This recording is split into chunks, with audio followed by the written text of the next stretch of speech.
مفتی طارق مسعود کے بیانات کے لیے مفتی صاحب کے آفیشیل چینل مفتی طارق مسعود سپیچز کو سبسکرائب کریں۔ ایک گائنالوجسٹ ڈاکٹر پر اس کی مریضہ اور شوہر کی جانب سے جنسی ہیراسمنٹ کا الزام لگایا گیا ہے۔ سوشل میڈیا پر ایسا موضوع جنگل میں آگ کی طرح پھیل جاتا ہے۔ اس حوالے سے چند اصولی باتوں پر اسلامی نقطہ نظر سے رہنمائی فرمائیں۔ کسی خاتون سے اگر مرد کا ضرورت کے ساتھ اختلاط ہو تو کیا طریقہ کار ہونا چاہیے؟ اگر واقعی کسی خاتون یا مرد کے ساتھ کوئی ایسے واقعہ پیش آ جائے تو گواہ موجود نہ ہوں تو الزام لگانے کا کیا طریقہ ہے؟ اگر خاتون قسم اٹھا لے تو الزام کو درست مانا جائے گا؟ ایسے واقعات کو سوشل میڈیا پر ڈال دینا کیسا ہے جبکہ وہ عدالت سے ثابت بھی نہ ہوئے ہوں اور ناقابل تردید ثبوت بھی نہ ہوں؟ عام عوام جسے اس مسئلے کی تحقیق نہ ہو اور لا علم ہو اسے ملزم کا ساتھ دینا چاہیے یہ الزام لگانے والے فریق کا؟ اگر کوئی ایسا واقعہ ہو جاتا ہے اور عدالت میں ثابت نہیں ہوتا تو ملزم کی عزت نفس جو سوشل میڈیا پر مجروح ہوئی ہو اس کی تلافی کس طرح ہوگی؟ یہ ہماری سوسائٹی کا ایک بہت بڑا المیہ ہے۔ کوئی بھی خاتون کسی بھی شخص پہ کیریکٹر لیس ہونے کا الزام لگا دے، یہ کہہ دے کہ اس نے مجھے چھیڑا ہے، تنگ کیا ہے، لوگ فوراً اس کی بات پہ یقین کر لیتے ہیں اور وہ 2 ٹکے کی اس کی سوسائٹی میں حیثیت نہیں رہتی۔ اس میں اس بات کا امکان ہے کہ وہ خاتون صحیح الزام لگا رہی ہو، اس بات کا بھی امکان ہے کہ الزام صحیح نہ ہو۔ جب ہمارے پاس کوئی دلیل نہیں ہے تو محض کسی کے الزام کی بیس پہ شریعت اسے مجرم قرار دینے کی اجازت نہیں دیتی۔ ہاں، اس خاتون کو بھی برا نہیں کہا جائے گا اس لیے کہ ہو سکتا ہے کیا ہو، بھائی ہمیں کیا پتا۔ تو ہم نے کیا کرنا ہے؟ خاموشی۔ شریعت ملزم کو فیور دیتی ہے ہمیشہ۔ اگر آپ کے پاس گواہ نہیں ہے، شک کا فائدہ ہمیشہ کون اٹھاتا ہے؟ جس پہ الزام لگائے۔ جب تک گواہوں سے ثابت نہیں ہوتا تو شریعت جس پہ الزام لگائے اس پہ شک کرنے کی بھی ہمیں اجازت نہیں دیتی ہے۔ اب انہوں نے جو سوال پوچھا ہے کہ عورت اگر قسمیں اٹھا لے، 100 قسمیں بھی اٹھا لے، قرآن پہ ہاتھ رکھ کے بھی قسمیں اٹھا لے، جب تک گواہ پیش نہیں کرے گی تو شریعت میں اس الزام کی حیثیت نہیں ہے۔ گواہ 2 گواہوں سے ثابت کرے۔ اب یہاں لوگ سوال پوچھتے ہیں بیچاری گواہ کہاں سے لے کر آئے گی؟ تو بھائی دنیا میں کوئی بھی جرم گواہوں کے بغیر ثابت نہیں ہوتا۔ اس طرح تو کوئی بھی کسی پہ میں آپ پہ الزام لگا دوں اس نے گھڑی چوری کی ہے، آپ کہیں بھائی گواہ لے کر آؤ، میں کہوں اب میں گواہ نہیں ہے تو کیا میرا الزام غلط ہے؟ بھائی ہم عالم الغیب نہیں ہیں، اصل فیصلے قیامت کے دن ہوں گے جو اللہ کے علم کی بیس پہ ہوں گے۔ وہاں بھی اللہ گواہ لے کر آئے گا، آپ اندازہ لگاؤ، حجت تمام کرنے کے لیے۔ صرف اپنے علم کی بیس پہ فیصلے نہیں کرے گا، وہاں بھی گواہ ہوں گے، فرشتے گواہ ہوں گے، وہ گواہی دیں گے۔ تو جب آخرت میں اللہ نے گواہوں کا نظام رکھا ہے تو دنیا میں کسی عورت کے کہنے پہ کہ اس نے یہ کیا، یہ ایسا، یہ ویسا ہے، ہم نہیں مان سکتے۔ لیکن ہم امکان کے شاید ہوا ہو، کیونکہ اس عورت کے ساتھ اگر زیادتی ہوئی ہے تو وہ بھی تو مظلوم ہے نا۔ تو اس کا حل کیا ہے؟ اس کا حل یہ ہے جو قرآن نے کہا، لا تقف ما لیس لک بہ علم، جس چیز کی تمہارے پاس دلیل نہیں ہے اس کے پیچھے پڑو ہی نہیں۔ تو نہ ایسی ویڈیو شیئر کریں، نہ اس ڈاکٹر کو برا بلا کہیں، بولے ہمیں نہیں صورتحال پتا۔ ہاں، اس کا شوہر مجرم ہے، اس نے بند کمرے میں اپنی بیوی کو اکیلے ڈاکٹر کے پاس بھیجا کیوں؟ یہ حرام اور ناجائز ہے۔ اور وہ عورت اس ڈاکٹر کے ساتھ اکیلے کمرے میں گئی کیوں؟ یہ جرم ایسا ہے جس کا وہ اعتراف کر رہا ہے۔ اور وہ ڈاکٹر بھی اکیلے کمرے میں عورت کے ساتھ ملا کیوں؟ آج ہی کا واقعہ ہے، 4 خواتین بیٹھی ہوئی تھیں میرے سامنے، اب وہ 4 تھیں، ایک پوری فیملی تھی ان کی۔ تو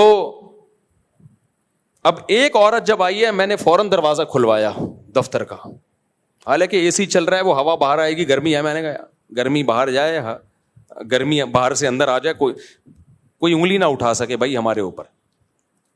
تو میں اس کا خیال کرتا ہوں کوئی بھی خاتون اکیلی اپنے دفتر میں نہیں آنے دیتا، چاہے وہ کتنی پرائیویسی ہو، بالکل مفتی صاحب الگ سے بات کرنی، بھائی دروازہ کھلا ہوگا، لڑکے باہر بیٹھے ہوں گے، بند کمرے میں نہیں ملنا بھائی ہم نے۔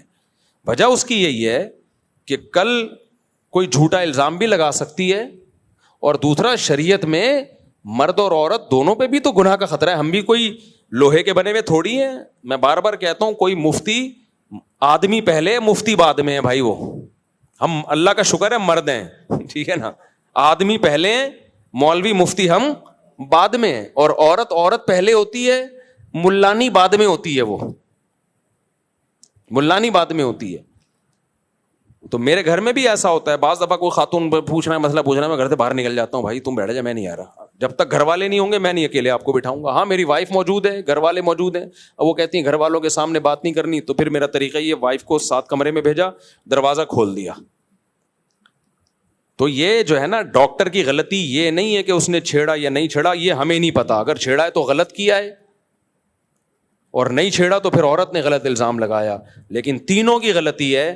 لا یخلون رجل بامرأۃ, نبی صلی اللہ علیہ وسلم کی صحیح حدیث ہے, کوئی مرد کسی عورت کے ساتھ تنہائی اختیار نہ کرے. اگر ڈاکٹر سے علاج کرانا تھا, شوہر کو چاہیے تھا وہاں موجود ہوتا. اب اس ڈاکٹر کی غلطی ہے بھائی کہ آپ نے کیوں اکیلی عورت کو, تو آپ نے موقع دے دیا نا الزام لگنے کا, آپ صفائیاں پیش کرتے رہو, نہیں یہ غلطی. اور اس عورت نے اکیلی ملی کیوں بھائی, تو اس کے ساتھ تم بند کمرے میں ملی کیوں, اب ملی ہو پھر اس پہ الزام لگا رہی ہو کہ اس نے چھیڑا ہے, یہ کیا وہ کیا, ہمیں کیا پتا آپ نے کے ساتھ ایسا ہوا بھی ہے کہ نہیں ہوا. پبلک پلیس میں ہوتا ہے, کیمرے لگے ہوئے ہوتے ہیں, ساری دنیا کو پتا چلتا ہے کہ یہ جھوٹ کہہ رہی ہے سچ کہہ رہی ہے. اور شوہر نے بیوی کو اکیلے جانے کیوں دیا, تو یہ تینوں کی غلطی ہے. باقی الزام کا نہیں ہمیں پتا بھائی, جب تک گواہ نہ ہو کسی پہ الزام ثابت نہیں ہوتا, بلکہ الٹا شوہر شریعت جو ہے وہ اس کو رائٹ دیتی ہے کہ حد کے عزت کا تم دعویٰ کر دو. دیکھو کسی نے اپنی آنکھوں سے بھی کسی کو زنا کرتے ہوئے دیکھا ہے نا, گواہ نہیں ہے, تو آپ نے کیس کر دیا کہ اس نے زنا کیا ہے, وہ شخص حد کے عزت کا دعویٰ کر سکتا ہے کہ اس کے پاس گواہ نہیں ہے, جج صاحب اس نے میری عزت کو نیلام کیا ہے, میں آپ سے مطالبہ کرتا ہوں کہ مجھے اس پہ جو ہے نا انصاف دلایا جائے. تو 80 کوڑے مارے جائیں گے اس کو جس نے اس پہ زنا کی تہمت لگائی ہے. حالانکہ اس کا امکان تو ہے نا کہ صحیح تہمت ہو, وہ واقعی اس نے کیا ہو, لیکن شریعت کہے جب گواہ نہیں ہے تو اب اس کو یہ حق دیا ہے کہ آپ حد کے عزت کا کیس کرو.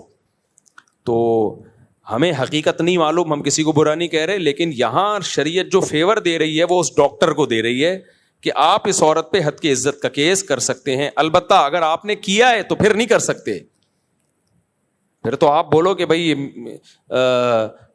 یعنی پھر آپ جھوٹی قسم نہ اٹھاؤ, آپ خاموشی اختیار کرو آپ.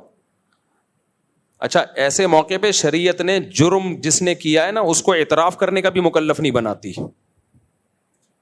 اعتراف کرنے کا بھی مکلف, کیونکہ برائی ہے نا, گناہ ہے, تو گناہ پہ تو پردہ ڈالنے کا حکم ہے, تو اس پہ لازم نہیں ہے کہ اعتراف. ہاں اس عورت کے ساتھ ناانصافی کی کوشش کی تو یہ پھر حقوق العباد میں آتا ہے, پھر وہ عورت اگر وہ کرتی ہے تو اس کو قسم اٹھانی پڑے گی مرد کو کہ میں نے ایسا نہیں کیا. تو خلاصہ یہی نکلا کہ یہ جو چیزیں میڈیا پہ آتی ہیں, اس نے اس پہ الزام لگا دیا, اس نے سے بھائی ہمیں جب تک گواہ نہ ہو تو ان الزامات کو آگے پھیلانا یہ ٹھیک نہیں ہے.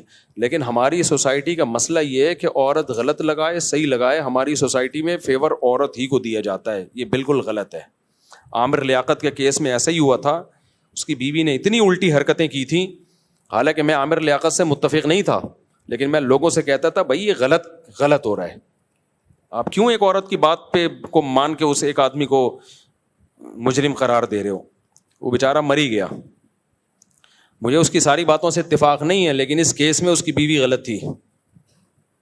اچھا بھائی, دوسری بات یہ کہ اگر کوئی واقعی کسی خاتون کے ساتھ کسی مرد نے ایسا کیا تو گواہ عورت کے پاس ہیں تو ٹھیک ہے, ورنہ بھائی اپنے آپ خود حفاظت کرے. وہ کیوں بند کمرے میں مل رہی ہے, یہ چیزیں بند کمرے میں ہی ہوتی ہیں, پبلک پلیسز پہ نہیں ہوتی. پبلک پلیسز میں تو ساری دنیا گواہ ہوتی ہے, کیمروں سے پکڑا جاتا ہے آدمی. جب بند کمرے میں آپ گئی ہو تو پھر آپ کے پاس گواہ نہیں ہے, تو پھر یہ آپ کی غلطی ہے.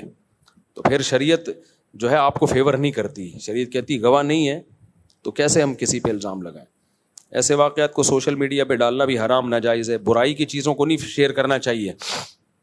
ہمارے استاذ ایک دفعہ بڑی پیاری مثال دی کہ ایک آدمی بیچ روڈ پہ ہگ دیتا ہے, اس نے اچھا کیا برا کیا, لیکن دوسرا ڈنڈی سے لے کے پھیلا دیتا اس کو پورے روڈ پہ, اس نے زیادہ برا کی ہے.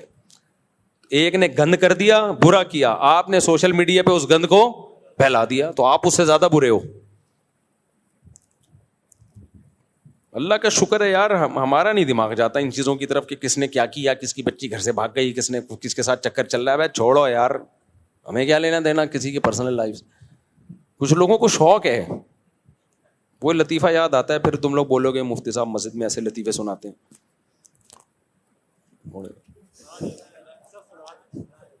وہ ایک ابا نے بچے سے پوچھا بیٹا قائد اعظم پتہ ہے کون ہے؟ بچے نے کہا نہیں. علامہ اقبال پتہ ہے کون ہے؟ نہیں. کم بغیرت کم بخت اسکول جایا کرو تو پتہ چلے نا. بچے نے کہا ابا غفار کا پتہ ہے؟ جمشید کا پتہ ہے؟ ابا کہتے ہیں نہیں. گھر پہ رہو تو پتہ چلے. تو ایسے لوگوں کے اپنے گھر کے حالات ٹھیک نہیں ہوتے, باقی ساری دنیا کی ان کو خبریں ہوتی ہیں. بچے بھی بڑے تیز ہیں بھائی. عام عوام سے اس مسئلے کی تحقیق ساتھ دینا چاہیے الزام لگانے والے فریق کا. بھائی عام عوام کو نیوٹرل رہنا چاہیے. ہمیں کیا پتا سچ کہہ رہی ہے. اگر آپ اس کو یہ کہو ملزم نہیں ہے تو پھر عورت کی بھی دل شکنی ہوگی, تو ہم خاموشی اختیار کریں گے, ہمیں نہیں پتا. ہاں ہم اس عورت کو یہ ملامت ضرور کریں گے کہ پردے کا حکم عورت کو ہے, آپ نے کیوں بے احتیاطی کی, بند کمرے میں ایک ڈاکٹر پہ اعتماد کر کے آپ اس کے ساتھ ملی ہو. ایک تو یہ لبرل جو سیکولر بننے ہوتے ہیں نا, ہمارے دل صاف ہیں, یہ زیادہ تر انہی لوگوں کے ساتھ واقعات ہو رہے ہوتے ہیں. شریعت نے پردے کا حکم دیا ہے, لیڈی ڈاکٹر سے علاج کراؤ, بہت شدید مجبوری ہے میل ڈاکٹر کے پاس جانا ہے تو اپنے میاں کو لے کے جاؤ اور پبلک پلیس میں اس سے ملو. تو الگ کمرے میں کیوں مل رہے ہو بھائی؟ عام عوام سے نہ مسئلے کی اگر ثابت نہیں ہوتا تو وہی بتا دیا میں نے, وہ مرد پھر کیس کر سکتا ہے الٹا کہ میری عزت کو اس کے پاس ثبوت نہیں ہے اور حد کی عزت کا کیس کر سکتا ہے.